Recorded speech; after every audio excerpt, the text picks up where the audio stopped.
And now, it's time for DJ Raqi's Secret Files. I let my girlfriend marry another man. Hi DJ Raqi. Itago mo ko sa pangalang Jake.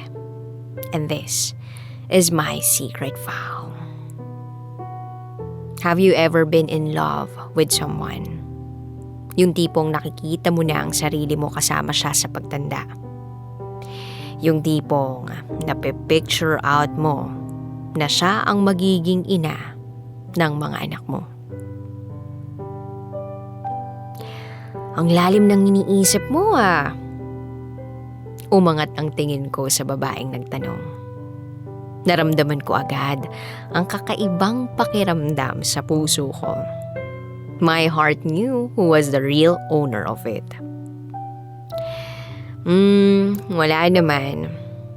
Naisip ko lang yung mga bagay-bagay. Like you carrying our first child. Sabi ko sa kanya. Hinampas niya ang balikat ko. And I can clearly see that she is blushing. Hinila ko siya papalapit sa akin. At niyakap ko siya ng mahigpit. I don't know kung anong bagay ang nagawa ko. At ibinigay ka ng Diyos sa akin. Mahal na mahal kita. Sabi ko sa kanya. Pagkatapos nun, hinalikan ko siya. Isang halik na punong-puno ng pagmamahal. Isang halik na punong-puno ng kahulugan. Spending my days with a woman I love was the most memorable moment in my life. Wala niya akong mahihiling pa. Pero ika nga nila. Kapag ang tao ay hindi para sa isa't isa, paghihiwalayin talaga sila ni tadhana.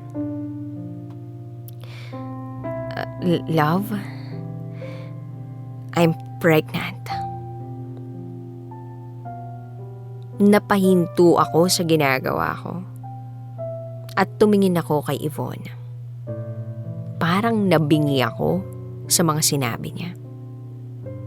Kahit isang beses o ni isang beses, hindi ko siya ginalaw. Kasi gusto ko kasal na kami. Bago yung bagay na yun. Paano? Nahihirapang tanong ko sa kanya. I'm sorry, hindi ko sinasadya. Sagot niya sa akin. Hindi sinasadya? Yvonne naman. Tangina. Anong gusto mong ipalabas?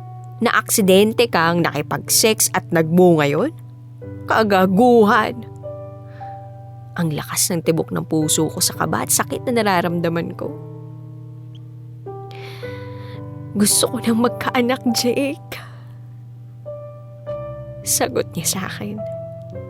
At napahagulgol na siya habang tinuturo ang puso niya.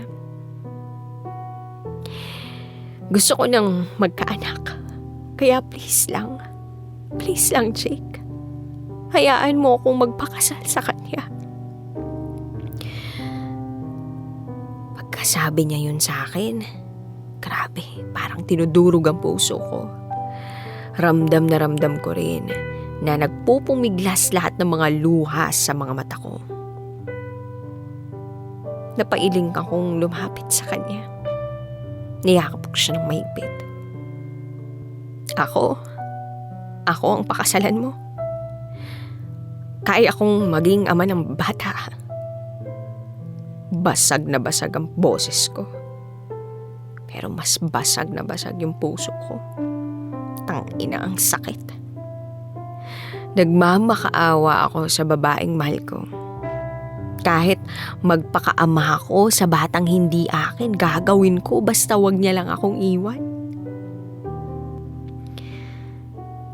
I'm sorry, Jake. Pero I said yes to his proposal. I'm really sorry. I love you.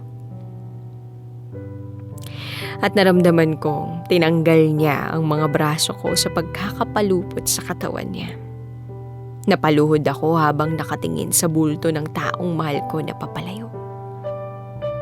Parang kanta ni Adele. I heard that you've settled down, that you've found a boy, and you're married now. So 4 weeks later, I received an invitation card for a wedding. It was Yvonne and her fiancé's wedding invitation card. She must be so happy right now. Natupad na yung pangarap niyang mabuntis. I took the ring from my pocket. Ngayong araw sana na ito, yung araw na magpo-propose ako sa kanya. Napailing na lang ako. So, ayun na.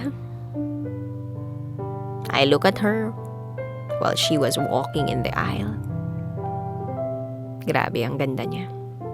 She looked lovely in her white wedding gown. Her smile was so wide. Her eyes were full of love while looking at the man in the front. Everyone cheered. Everyone clapped. Everyone congratulated them, including me.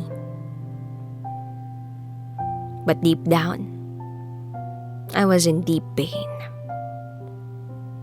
Deep down, gusto kong sumigaw na supposed to be siya ang asawa ko. Siya ang misis ko. Deep down, I was ripped into pieces. Maybe, ganun lang talaga.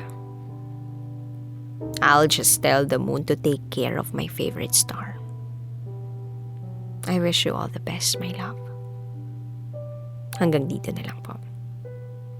Again, I'm Jake, and this is my secret file. Always your number one SM radio station. Love Radio. Kabisyo, nakarelate ka ba sa secret file na binasa ko? Kung nakarelate ka, mag-subscribe ka na dito sa aming YouTube channel at pindutin mo na rin ang notification bell para updated ka sa mga susunod na episodes ng DJ Raqi Secret File.